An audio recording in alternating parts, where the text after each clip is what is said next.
estamos ao vivo. Boa noite a quem vai chegar. Quem já for chegar na live aqui, antes de dar continuidade, na descrição do vídeo você vai encontrar o canal do Dr. Wilbur Piquerig. Então eu peço que, por favor, se inscreva lá, dê seu apoio. Toda primeira sexta-feira do mês ele está com a gente aqui, pela graça de Deus, ele já está presente. A gente já estava vendo, discutindo sobre uma pergunta que eu fiz para ele aqui, com base num livro, né? Mas isso, vamos ter que pular essa pergunta, vou ter que gravar um vídeo à parte sobre isso depois. Wilbur, muito obrigado pela presença do senhor aqui. Eu tenho uma pergunta aqui já de início, que é: Judas, ele se suicidou ou se enforcou? Como que a gente trabalha o relato de Mateus 27 e Atos 1, né, onde que um relata que ele se enforcou e o outro fala que ele se esparramou, alguma coisa assim. Como é que a gente trata essa parte aqui, por favor? Olha, não é tão difícil assim, não. Eu já tenho um pequeno artigo sobre isso no apêndice aqui da minha tradução, o Soberano Criador já falou. É o número 35, quem já tem o meu no Testamento. Como foi que Judas morreu? Eu vou ler, está aqui. É exatamente Mateus 27 contra Atos 1. Então, lendo, segundo Mateus, aspas, ele foi e se enforcou, fecha aspas. Ao passo que em Atos, lemos, aspas, e precipitando-se, rompeu-se pelo meio e todas as suas entranhas se derramaram, fecha aspas.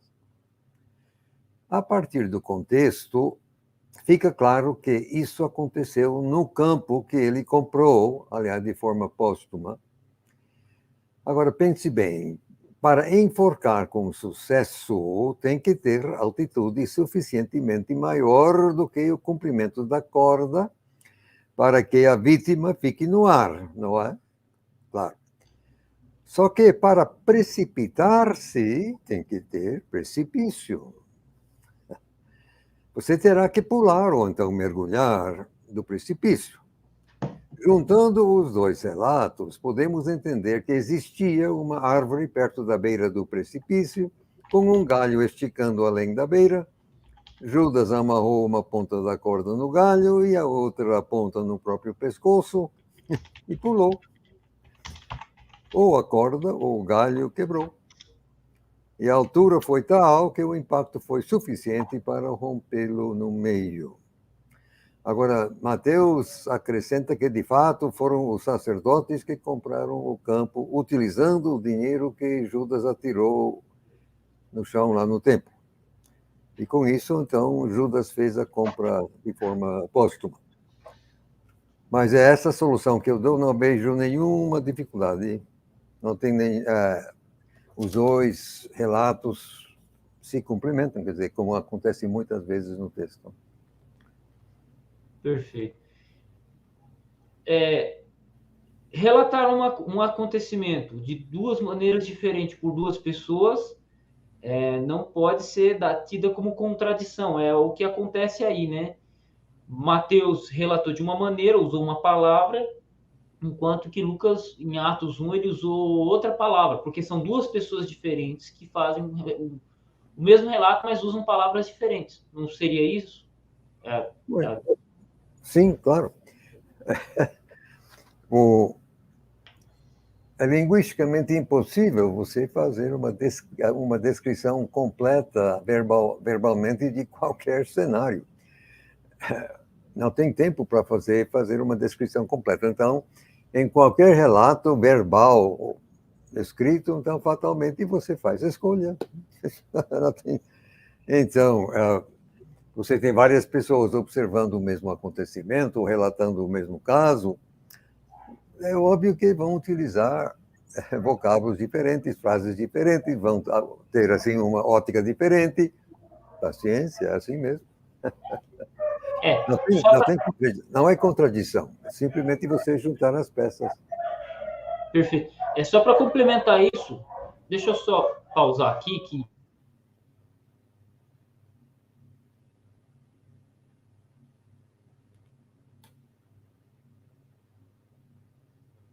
os cachorros começaram a latir aqui. Só para complementar isso que a gente está dizendo, por exemplo, quando a gente pega Mateus, ele possivelmente foi discípulo direto de Jesus, né? Então ele relata de uma forma. Lucas ele já teve que pesquisar com pessoas que conviveram com Jesus, né? Que Lucas ele é discípulo já de segunda geração, se eu não me engano, né? Ou não? Verdade, isso é verdade. Lucas não era discípulo, não. Então a maneira de relatar as coisas são diferentes. Por exemplo, quando a gente pega Lucas 16, Lucas 16, verso 16, que é a lei e os profetas duraram até João. Né? No grego é a lei e os profetas até João, como reza a Bíblia de Jerusalém. Tem uma Bíblia que é a NVI, ela coloca a palavra profetizaram no texto. Por que a NVI faz isso? Porque ela faz um paralelo com a citação de Mateus. Mateus 11, capítulo 12, 13 e 14, ele usa para o mesmo relato de Lucas, ele usa a palavra profetizar. A lei e os profetas profetizaram até João. Mas quem usou a palavra profetizar foi Mateus. Lucas, ele só diz a lei e os profetas até João. Mais nada.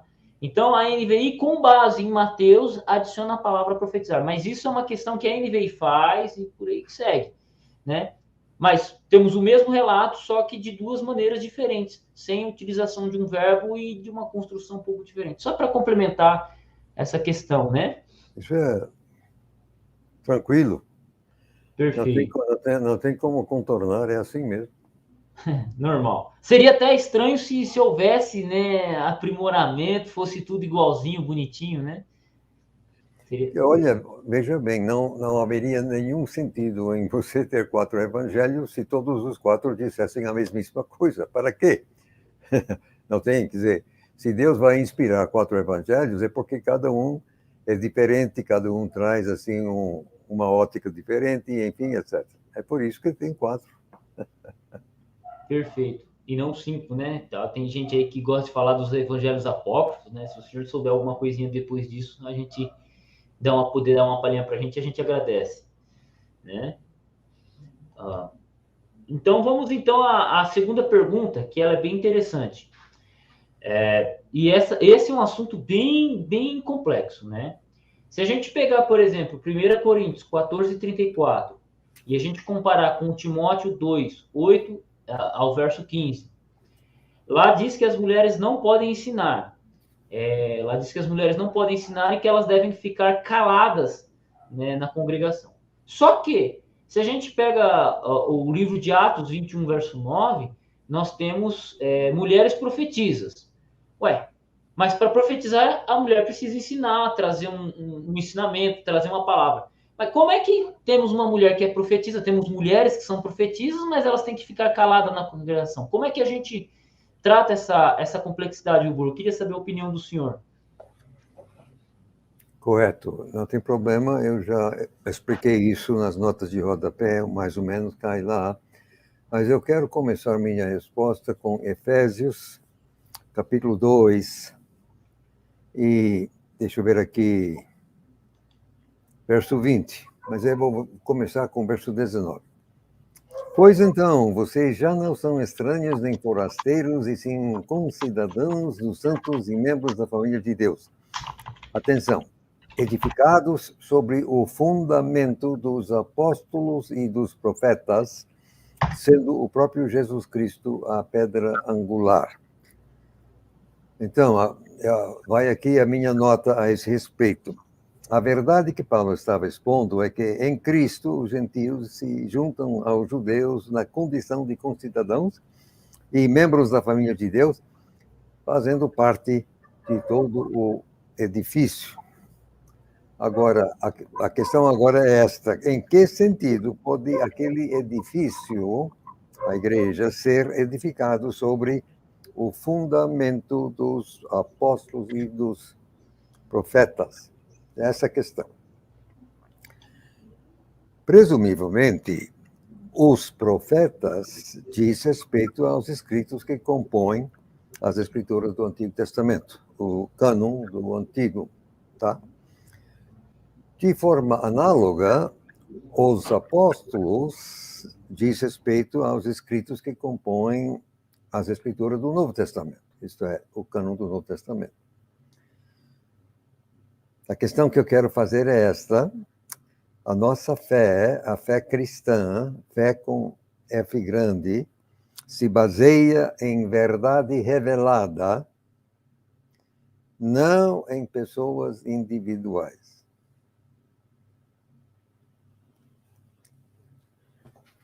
Então, o ofício de ensinar na igreja é ensinar o texto bíblico, as escrituras sagradas. E pelos motivos que o apóstolo Paulo expõe, isso se limita aos homens. Ele dá vários motivos para explicar essa atitude. No Antigo Testamento e mesmo no Novo, havia profecia que acabava sendo incluída no cânon. Mas entendemos que agora o cânon está fechado. Ninguém mais está escrevendo Bíblia. Que Deus segue falando, segue. Deus sempre tem falado através dos séculos, continua falando hoje. Então, uma profecia de verdade, que a maioria das profecias das profecias que você encontra cá e lá são falsas.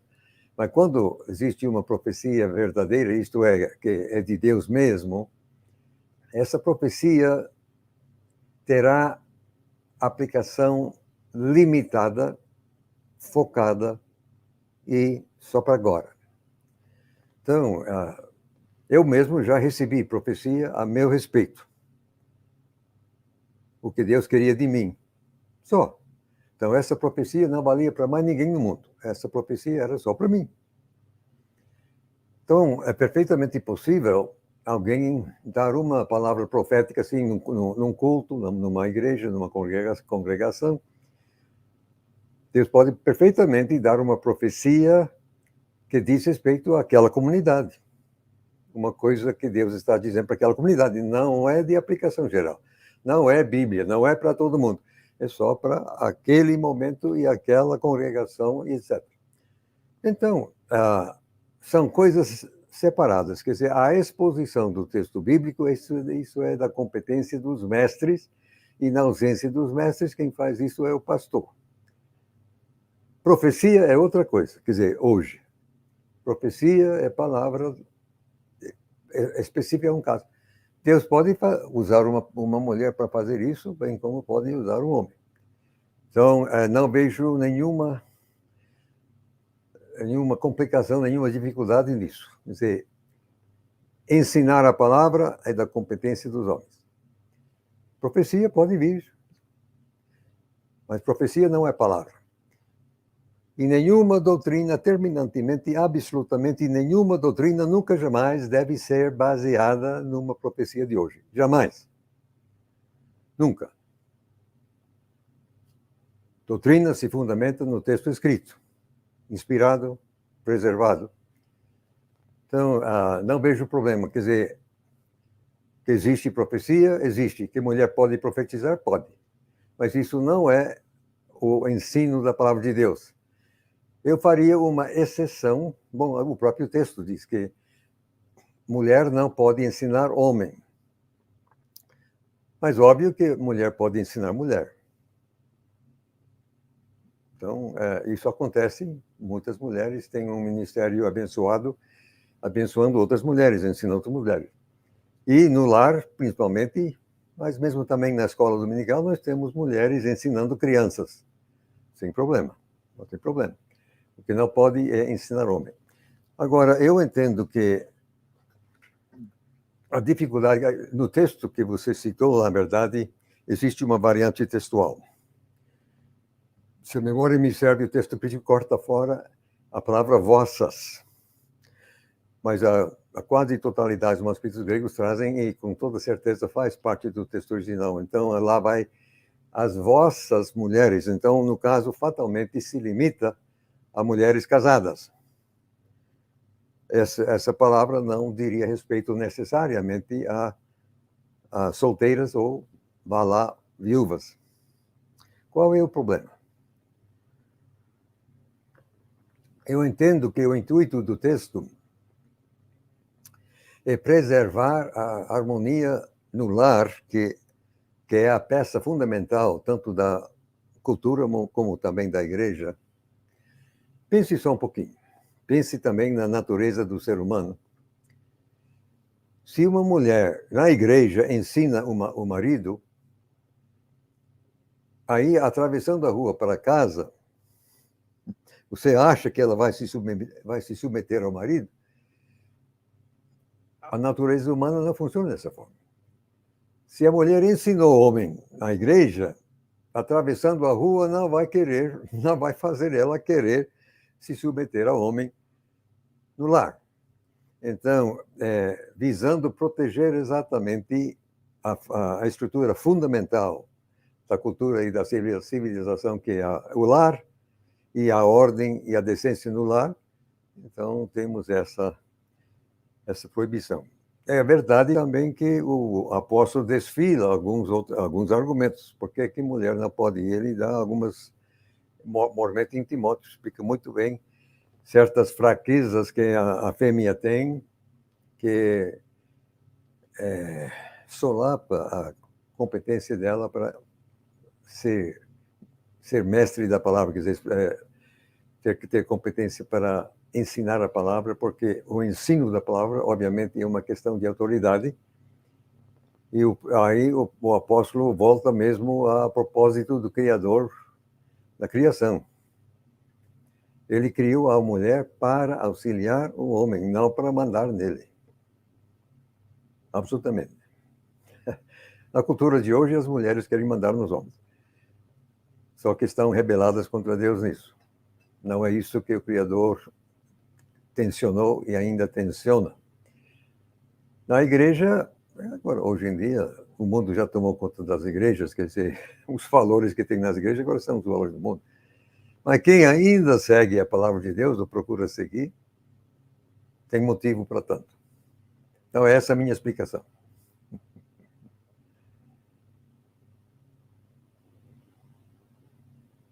Perfeito. Só para complementar, dentro do contexto bíblico, existem casos de exceções em que nós temos mulheres tomando a liderança, né? Se a gente volta de maneira geral, tem o caso de Débora, por exemplo, que ela toma a frente de um exército, né, como juíza, né? Mas o que foi uma exceção, há casos de exceção. Você tem, por exemplo, Esther, no caso da rainha Esther, que Deus acaba levantando ela. Então, existem exceções. Uma exceção não é a normalidade. Né? Não sei se o senhor concorda com isso, né? As mulheres são as grandes seguradoras da peteca. Então, quando o homem deixa a peteca cair, a mulher pega a peteca. Ainda bem, que se a mulher não pegasse a peteca, cairia e ficaria no chão a peteca. Então, quando os homens são omissos, aí Deus utiliza as mulheres. Então, no caso que você citou da Débora, os homens estavam simplesmente em uma calamidade, estavam uma vergonha. Então, não havendo homem, aí Deus lança a mão da mulher. Se bem que ela ficou meramente na condição de líder espiritual, ela não pegou em espada e não saiu assim na frente do exército. Isso ficou do outro, mas do homem. Mas o que se vê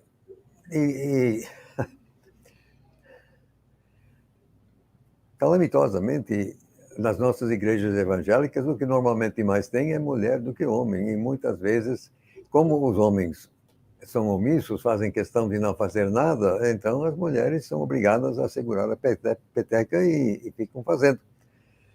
A única dificuldade com isso, se é que chega a ser uma dificuldade, é que se um dia os homens, então, se recuperarem e se levantarem, aí é difícil a mulher devolver a peteca, né?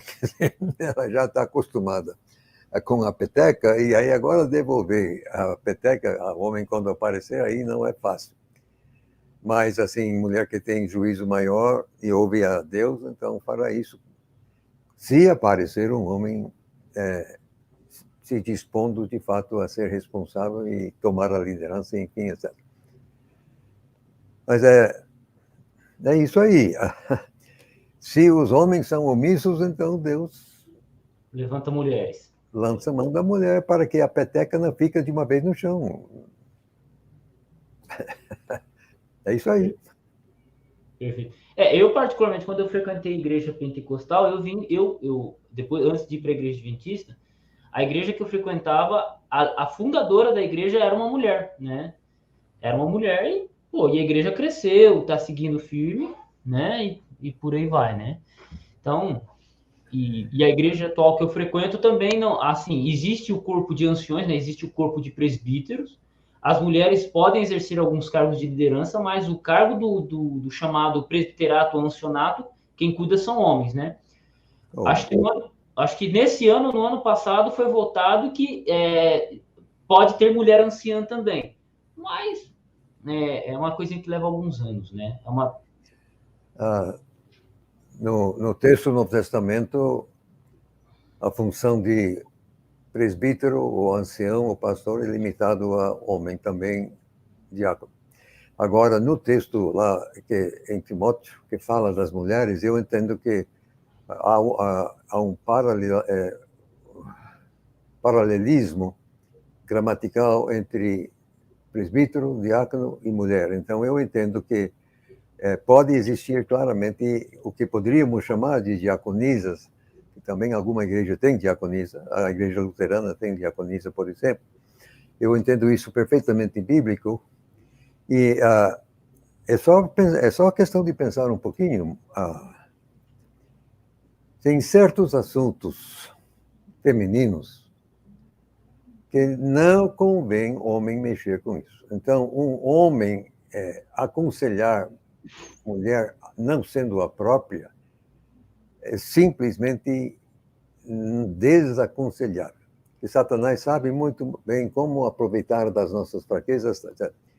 O que as nossas igrejas deveriam fazer é escolher mulher madura, espiritual, competente, e dar a essa mulher o ofício de aconselhar outras mulheres. Que uma mulher assim fará esse aconselhamento muito melhor do que um pastor masculino, que tem assunto que um pastor masculino não deveria tocar simplesmente. Uma mulher madura, espiritual, pode resolver de forma muito melhor. Então, eu acho lamentável que geralmente as nossas igrejas evangélicas não têm a figura de diaconisa, isto é, mulher reconhecida que está aí para ajudar as outras mulheres. Isso é lamentável e é, ao meu ver, uma fuga do que o texto ensina. Só que as nossas Bíblias pegam essa mulher e faz essa mulher a esposa do diácono. Aí a coisa para no brejo. Mas essa tradução é falaz.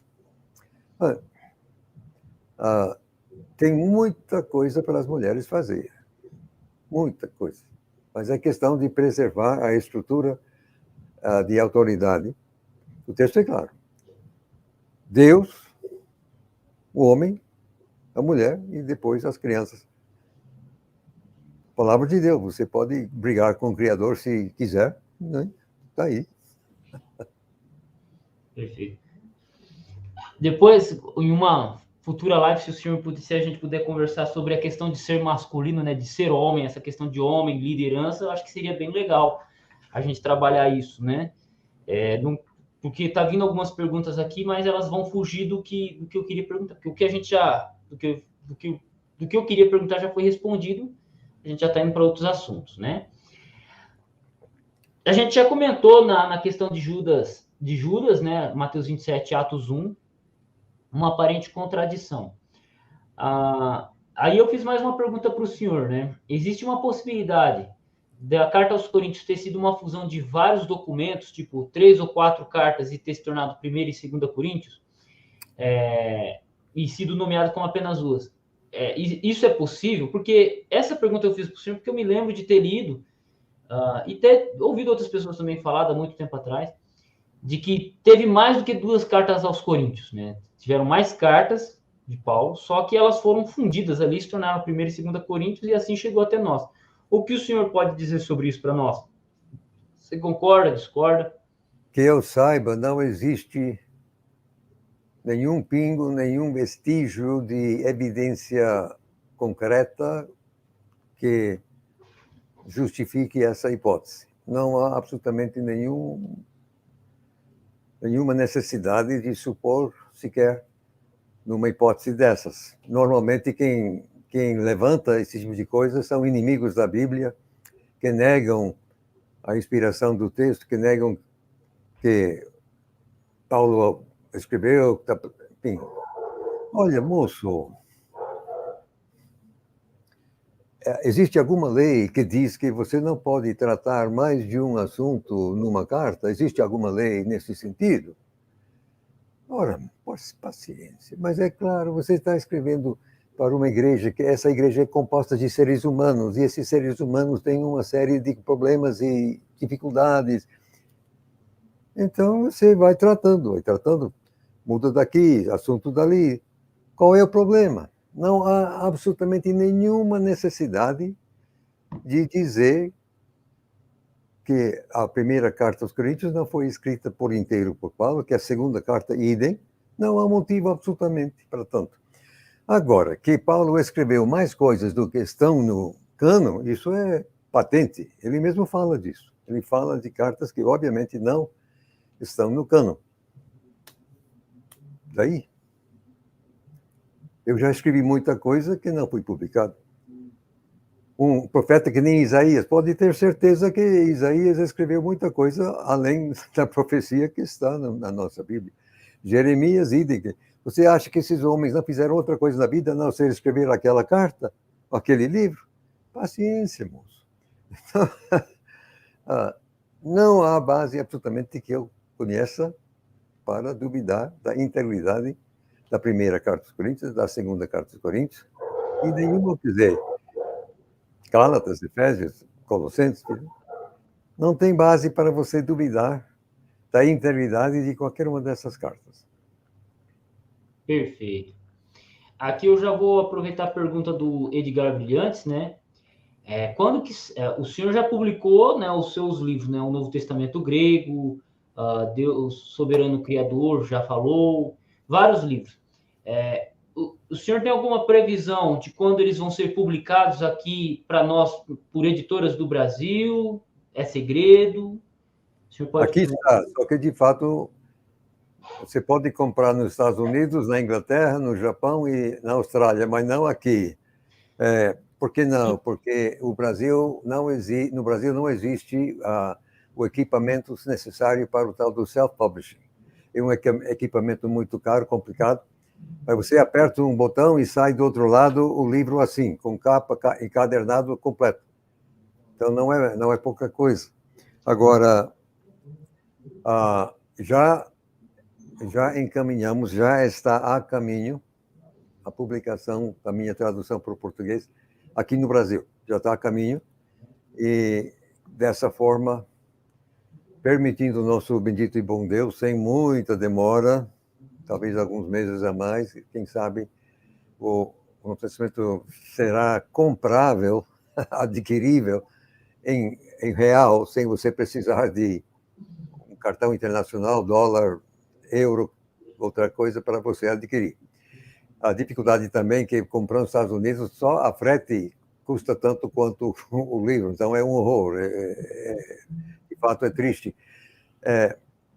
Existe Amazon no Brasil, mas não sei por que cargas d'água, eles simplesmente não estão oferecendo meus livros assim de forma adequada. Simplesmente não estão. Não sei por quê.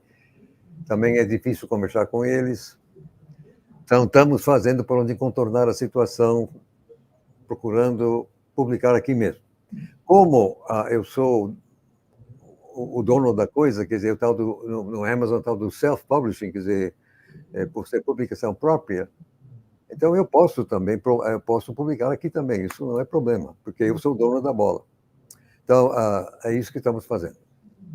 Talvez daqui a alguns meses, permitindo o nosso bom Deus, você poderá comprar o Novo Testamento aqui.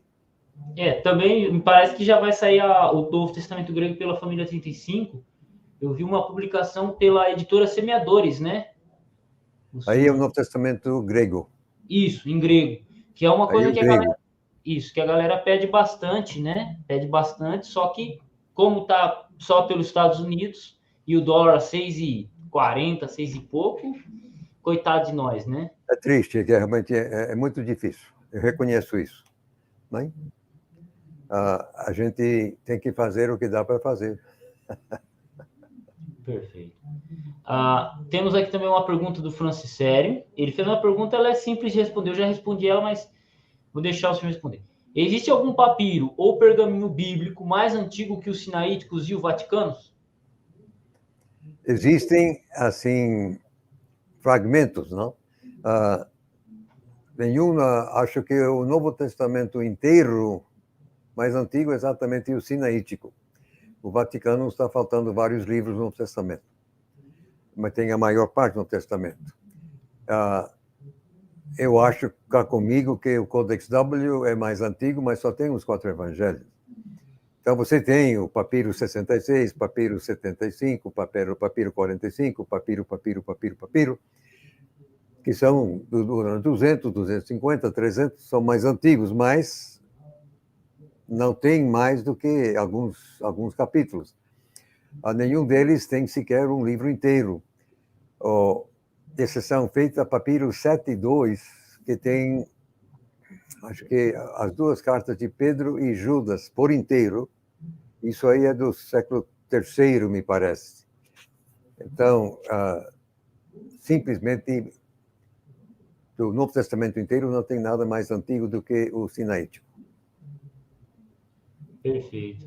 Foi mais ou menos, eu respondi assim que os sinaíticos vaticanos são as cópias mais antigas, mais completas, né? Antes disso se torna muito fragmentário, que é o que o senhor acabou de trazer mais uma pergunta. Fragmento, eu acho que temos fragmento até do primeiro século. Certamente nós temos fragmento do segundo século. Mas são fragmentos que estão, assim, tamanho da palma da mão, assim, tem algumas letras lá. Não se pode provar nada com isso. Perfeito. A única coisa que podemos provar é a antiguidade do texto, né? Aquele texto é do anterior ao segundo século. Se o papiro é do século I, quer dizer que ele é do século I anterior ao século I, né? Exatamente. Para mim, o único valor que esses papiros têm é que provar que qualquer leitura que está no papiro, obviamente, existia naquele tempo fatal. Então, se o papiro é do ano 200 e tem alguma leitura, então essa leitura existia no ano 200. Já é alguma coisa. Mas isso não significa que o papiro seja um bom manuscrito. Então, eu não dou valor aos manuscritos, aos papiros nesse sentido. Mas eu reconheço que tem o valor de definir, quer dizer, provar que alguma leitura que eles têm existia naquele tempo. Fatal, isso é muito útil. Eu mesmo faço uso dessa informação, cai lá. Uma pergunta já trabalhando com isso, dentro desse contexto, eu me lembro muito bem de ter visto no livro do senhor, que no livro em português mesmo, qual é o texto original do Novo Testamento, que é o Edit of the New Testament 3, o senhor menciona que as grandes variantes textuais mesmo, elas se iniciam no ano 200, né? Uma informação mais ou menos nesse sentido, se eu não estiver enganado, né? O grande problema de grandes variações, elas vão surgir no ano 200. Seria isso? Eu estou errado? Ou eu viajei na maionese? Eu perdi alguma coisa aí da sua fala, não consegui entender. Você está falando da criação de variantes, é isso? Isso. Variação, no geral, surge a partir do ano 200. Eruditos de todas as linhas teóricas têm concordado que realmente o segundo século foi o século quando as maiores e piores barbaridades foram praticadas contra o texto. Então, foi aí que teriam surgido as variantes maiores e piores, o que geralmente, outro lado, não tira a conclusão lógica e necessária. se toda essa sujeira surgiu no segundo século, então um manuscrito do quarto século, como o Codex B ou Codex Ala, a idade não prova nada, porque a sujeira já existiu muito antes. E como é que você sabe que o Codex B não está cheio dessa sujeira? Que a sujeira já existia há 200 anos. Né? Então, mas que tem sido um ponto pacífico de todas as linhas teóricas que, de fato, o segundo século foi difícil. Perfeito. Temos mais uma pergunta aqui que ela é bem interessante. Por que o Westcott e Hort odiavam tanto o texto Receptus? E quantos erros os sinaíticos e os vaticanos têm em relação ao Receptus? São duas perguntas. Por que o Westcott e Hort odiavam tanto o texto Receptus? O senhor pode dizer isso ou não? Olha, o pessoal não vai gostar da resposta, mas ou talvez do próprio punho do Hort, ele não acreditava que Jesus fosse Deus, que ele não acreditava que a Bíblia fosse inspirada, e ele nem acreditava na existência de Deus. Ele, então, era um exímio servo de Satanás. E segundo o Efésios capítulo 2, verso 2, diz que Satanás está ativamente agindo na cabeça dos filhos da desobediência. E Hort era um exímio filho da desobediência. E Satanás usou ele exatamente para fazer o que ele fez. Com 23 anos de idade, o Hort já se referia ao texto recebido como desgraçado, como vil. Ele simplesmente tinha uma ojeriza pelo texto recebido com 23 anos de idade, sem nunca ter estudado as evidências. Isso é falta de raciocínio, quer dizer, isso é satanismo, quer dizer, ele foi simplesmente satanizado, digo eu. O Westcott prestou mais assim o seu prestígio, ele era bispo da Igreja Anglicana, de fato ele não cria muito naquilo que nós cremos, mas quem fez o trabalho mesmo foi Hort. Agora, além daquilo que o próprio Hort escreveu, eu não posso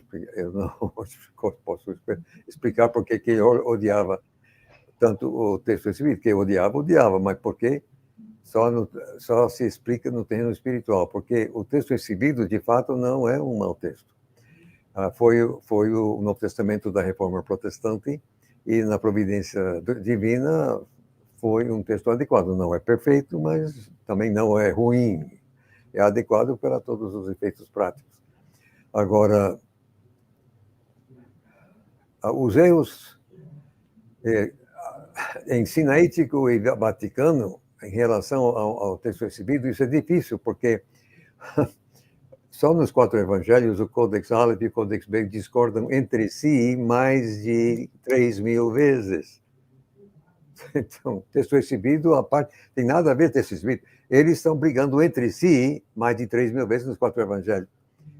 Então, um ou outro tem que estar errado essas 3.000 vezes. Isso é fatal, isso é lógica, matemática. Para nem se comentar, às vezes, milhares de vezes, quando os dois estão de acordo, mas os dois estão errados. Mas eu diria assim, por alto, que a diferença entre esses manuscritos e texto recebido seria aproximadamente de 10% do texto, ou então 14.000 palavras. Isso assim, chutando, só por alto. Perfeito. Tem uma pergunta aqui do Guitardome, eu achei interessante.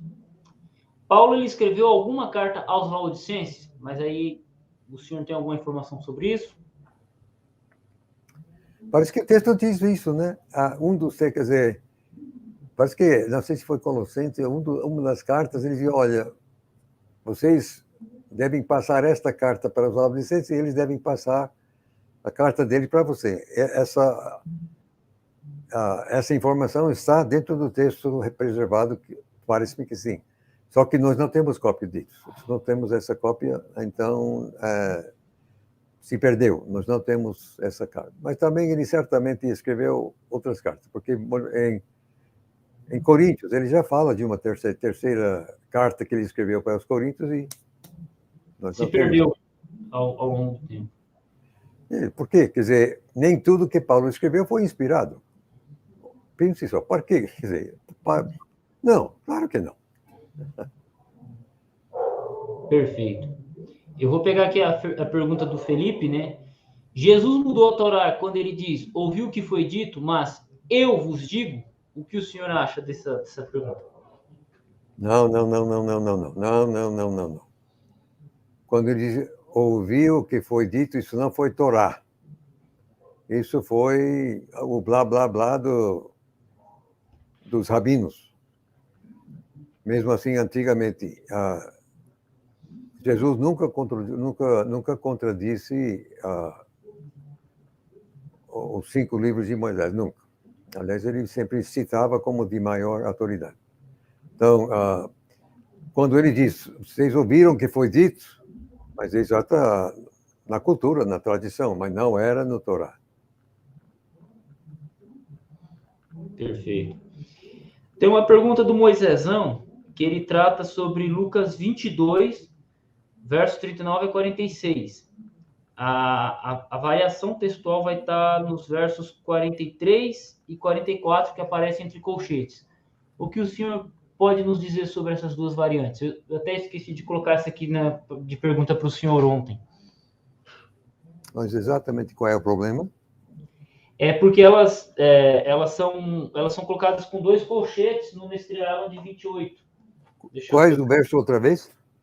Lucas 22, 43 e 44. Lucas 22, 43 e 44. Ah, sim. O Senhor Jesus transpirando sangue, não? Isso, esse texto mesmo. Como que o senhor pode nos dizer? Deixa eu ver, vou ter que ver aqui o meu aparato crítico no texto grego para dizer quais são as exatas evidências do caso. 22, versos 44 e 5, não? Quem mandou essa pergunta foi o meu amigo Moisésão. Ele estuda faz 10 anos com o Bart Ehrman. Ele morou 10 anos nos Estados Unidos e ele acompanha as postagens do Bart Ehrman. É aluno direto, troca mensagem com ele sempre. É liberal. Moisésão liberal. Você acredita nisso? Eu não acredito que Moisés seja liberal. Ok. Eu estou aqui com a resposta. Vamos lá. Os versos 43 e 44 por inteiro se encontram em 98,7% dos manuscritos gregos. A omissão completa desses 2 versos está em menos de 1%, está em 0,9%. Os versos, o 0,4%, colocam esses versos depois de Mateus 26 e 39. E não aqui. Mas, em todo caso, além, quer dizer, você tem mesmo o nome do Códice Aleph, tem uma variante assim, não é exatamente a mesma grafia, mas tem os 2 versos. Também o Codex D tem, e o Codex Q, que é do 5º século, parece, por aí. Enfim, todos os textos gregos publicados trazem, só que o texto crítico, né, na verdade, eclético, traz entre colchetes duplos. Então, eles dizem que rejeitam realmente a validade desses versos. Mas então, moço, 98,7 não é suficiente. Sendo que Codex B e Codex Aleph são objetivamente de péssima qualidade. Isso não é uma questão de preferência, isso é objetivamente, comprovadamente o fato. Então, por que você vai seguir 2 manuscritos de comprovadamente má qualidade contra 1.600 manuscritos melhores? Não faz sentido. Isso é insanidade. Perfeito.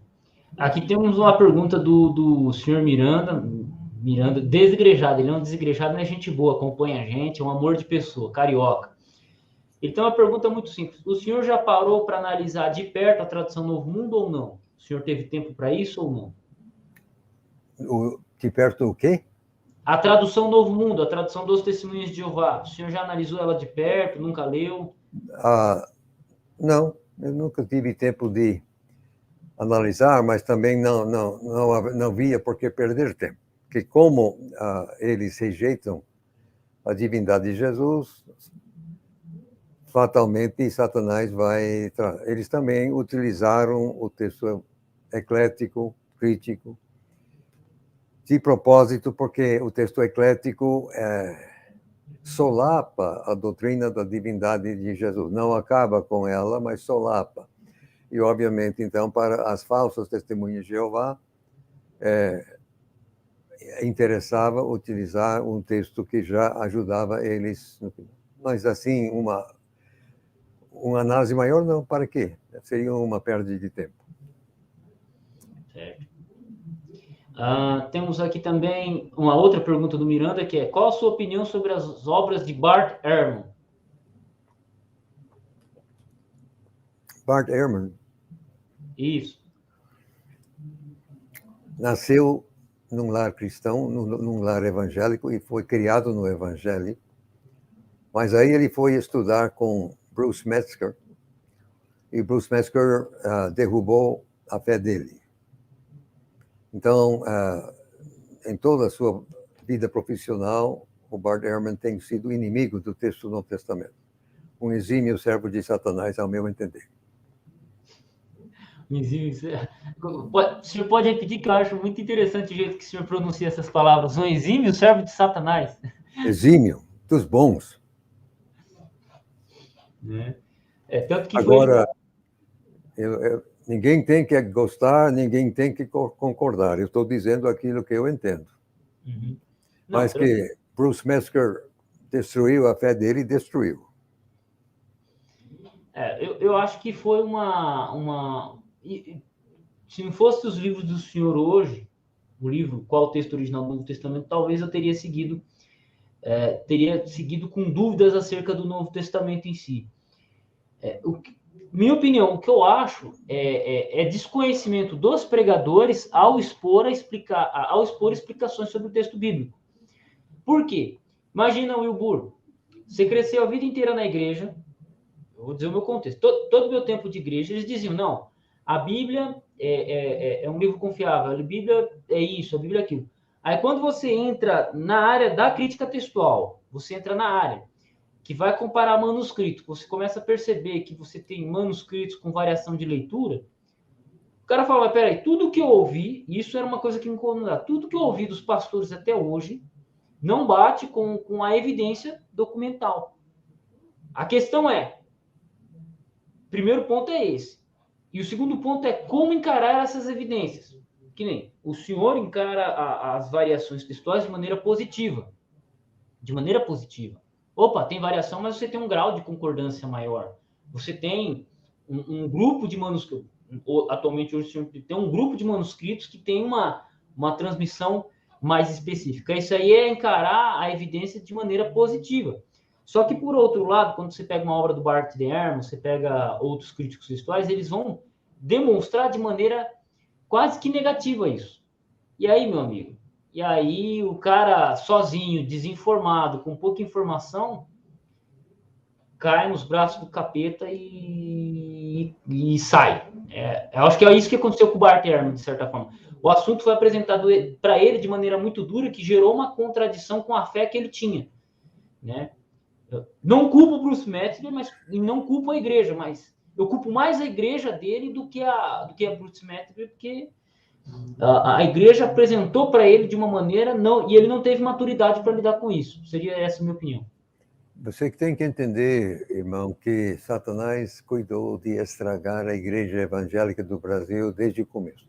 Quando os presbiterianos e os batistas, enfim, primeiro chegaram por aqui, no Brasil, cuidaram de fundar seminários teológicos para preparar, formar pastores brasileiros, nota 10. Isso aí era coisa que precisavam fazer, sim. Só que, calamitosamente, todos os professores que vinham e vieram para ensinar grego e estudo bíblico eram neo-ortodoxos. Então, a neo-ortodoxia diz que a Bíblia não é a palavra de Deus. Ela contém a palavra de Deus, mas é uma mistura de palavra de Deus com palavra de homem. Só que ninguém sabe qual é qual. Então, você escolhe para você o que você acha e o outro escolhe diferente, e você acabou totalmente com qualquer autoridade objetiva do texto bíblico. E isso desde os primeiros anos. Então, os púlpitos brasileiros se encheram de pastores cuja fé e confiança na Bíblia já havia sido solapada e estragada. Então, você encheu os púlpitos brasileiros de bolas murchas, chuchus. Ninguém mais tinha coragem de dizer, assim diz o Senhor. Não, eles não acreditavam nisso, não sabiam qual teria sido aquilo que Deus falou. Então, de lá para cá, não mudou. Que eu saiba, nenhum seminário teológico no Brasil, normalmente das denominacionais, ensina como fazer exegese do texto grego. Nenhum. Não ensina como fazer exposição do texto bíblico. Então, o que se tem na Bíblia? O que se tem nos púlpitos? Então, os coitados dos crentes, as ovelhas que estão lá nos bancos, desde os primórdios, quer dizer, e os jovens, bem, na escola houve marxismo, na escola é evolução. E o que estão ouvindo aqui na igreja? Que possa dar a eles, assim, como enfrentar aquilo com que estão sendo bombardeados na escola. Não só na escola, também na cultura maior, e hoje em dia cada vez pior, agora está uma completa desgraça. Sem uma Bíblia com autoridade objetiva, moço, você está perdido no mato sem cachorro. É o caso, e eu tenho pena realmente dos nossos jovens, Pega uma lavagem cerebral ateia, assim, comunista, marxista nas escolas, ódio para Deus, ódio para a igreja. E, com poucas honradas exceções, as igrejas não sabem como enfrentar isso e não estão enfrentando isso. Não estão dando subsídios para os jovens para defender sua fé, se é que ainda tem fé, coitados. Isso é uma calamidade. Então, exatamente esta é a minha função. Como já tenho dito, toda a minha vida foi missões. Em 98, Deus matou meu sonho. Aí eu perguntei, e agora você vai fazer aquilo para o qual eu te criei, que você vai promover a autoridade objetiva do texto bíblico, normalmente no Testamento. Então, isso que estou fazendo. Exatamente isso que estou fazendo de lá para cá. Todo o meu trabalho visa exatamente promover a autoridade objetiva do texto. Para isso, eu tinha que mostrar exatamente qual é a redação original. Está aqui, palavra por palavra, exata redação original do Novo Testamento. Então, eu tenho aqui um texto inspirado e preservado, então eu posso falar da autoridade objetiva do texto, que tanto inspirado como preservado. Eu sei qual é, está aqui. Então, quem quiser me ouvir, poderá ter coragem e fé para enfrentar o mundo. Agora, quem não entender que temos uma palavra inspirada e preservada e, portanto, com autoridade objetiva, você não tem poder. E sem isso, você não vai ter poder espiritual para enfrentar a barra. Não. Perfeito. Só para a gente fechar esse ponto aqui, foi o Bart Ehrman que fez eu me tornar majoritário. Né? Porque depois que eu li o livro dele, exatamente esse livro aqui, o que Jesus disse, o que Jesus não disse, eu parei... Isso é uma perversidade, moço. Sim, mas... Totalmente perverso. Mas deixa eu só complementar. Foi por causa desse livro que eu voltei para o livro do Senhor com mais atenção. Entendeu? Porque eu concordei com o que ele disse. Pô, caminhar pela linha de reconstrução textual que esse cara está apresentando aqui, de fato, não dá para você ter confiabilidade no texto bíblico em si. E graças a isso, eu voltei no livro do Senhor e li com mais atenção, porque o livro do Senhor bate em cima da defesa da teoria desse cara aqui. Então, se hoje eu estou fazendo uma live com o senhor aqui ao vivo, tranquilo, tenho mais fé no texto bíblico, foi graças ao Bart Ehrman, graças à descrença dele. Aí não é comigo. Não.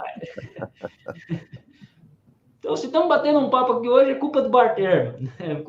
É culpa dele, né? Mas graças a isso, eu caí no majoritarianismo. Tem um vídeo meu lá de 2017 que eu menciono isso. Igor. Para espanto de uns e outros, Deus utiliza Satanás. Certo. Então, se Deus utiliza Satanás, por que ele não vai utilizar Bart Ehrman? A última pergunta da noite, que já batemos 56 minutos de live. O Célio Rocha Ramos, ele fez uma pergunta muito interessante. Quando escreveram o Novo Testamento, eles tinham uma noção que se tem hoje sobre conjunções verbais, genitivo passivo, genitivo ativo. Essas questões que a gramática grega, que qualquer professor hoje de grego ensina, os discípulos eles tinham essa preocupação ou não? As pessoas que escreveram o Novo Testamento, os discípulos, Paulo, Pedro, João...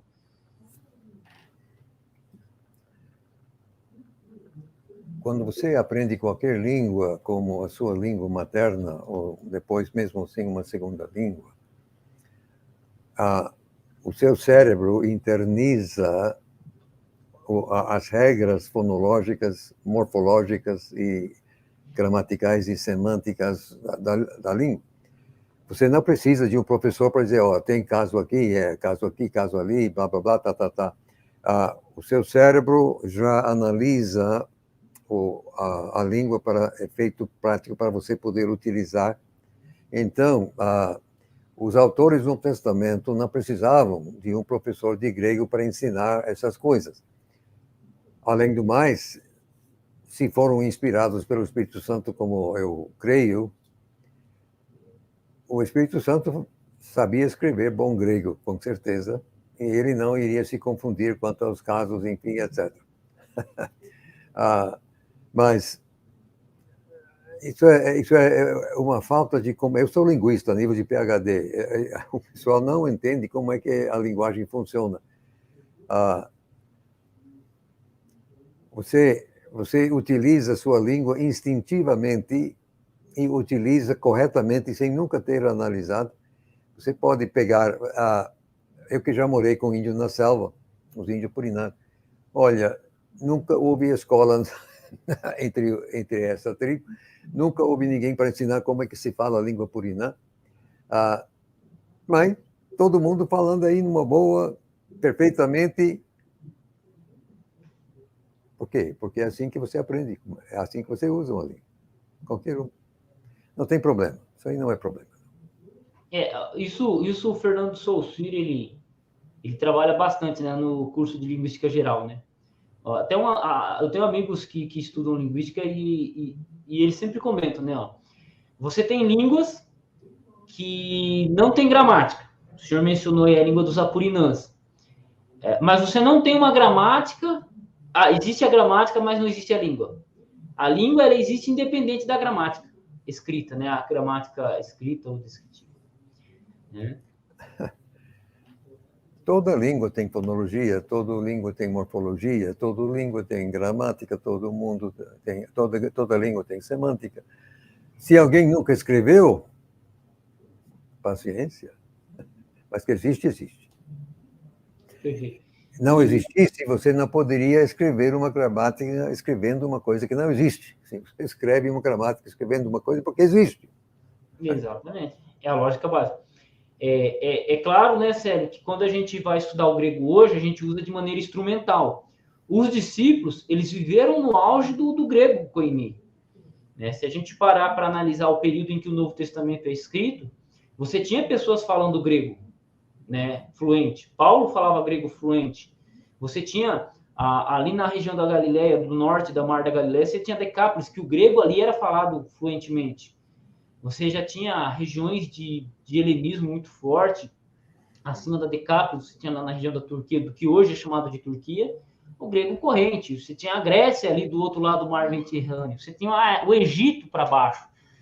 Então, o grego que eles aprenderam foi falando, foi negociando, vendendo peixe, né? Então, eles não necessitavam tanto da gramática quanto nós hoje. Nós usamos a gramática no sentido instrumental, como instrumento de pesquisa, mas eles escreveram como a gente fala português, né? Talvez não com tanta facilidade, mas é isso aí. Wilbur, batemos 1 hora cravada de live. O senhor tem as palavras finais aí só para eu finalizar a live? Para se despedir do povo? Agradecemos a atenção e que Deus abençoe a todos. Finalizando.